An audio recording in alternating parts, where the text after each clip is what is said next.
சத்குரு வந்து பண்ணுங்கன்னு சொல்லிட்டு போயிடுறாங்க.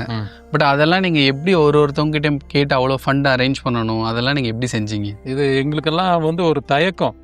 நாங்கள் போய் வெளியில் வந்து டொனேஷனுக்கெல்லாம் கேட்டு பழக்கம் இல்லை. இவர் சொல்கிறது பெரிய பட்ஜெட் தான் சொல்லுவார், ரீச் பண்ண முடியாத மாதிரி. எங்களுக்குள்ள ஒரு தயக்கமாக, நாங்கள் திருப்பி ஒருத்தரையே தான் போய் கேட்க வேண்டியதாக இருக்குது. எங்களுக்கு தயக்கமாக இருக்குதுன்னா அவர் என்ன சொல்லி விடுவார், நீ உனக்கா போய் பணம் கேட்குற, நீ போய் இது நடக்குது, பணம் கொடுங்கன்னு கேளு, கொடுத்தா வாங்கிட்டு வந்து கூட, இல்லைன்னு சொல்லிடு அப்படின்னு சொன்னார். அப்படியே தான் பணம் ரைஸ் ஆச்சு. அடுத்து ஸ்பந்தாகால் பற்ற மாட்டேங்குது, இதுக்கு சமயமாக நடத்துறதுக்கு ஸ்பந்தாகால் பற்றது.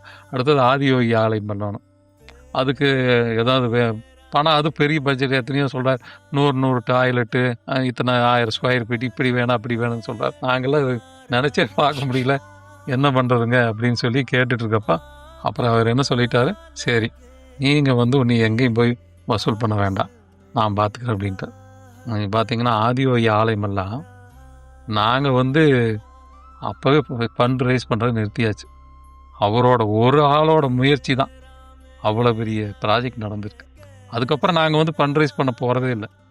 ஆதியோகி ஆலயம் கான்சன்ட்ரேஷன் அவரோட காரு, பழைய கார்லாம் ஒரு ஏலத்தில் கொடுத்தாங்க. ஆமாம்,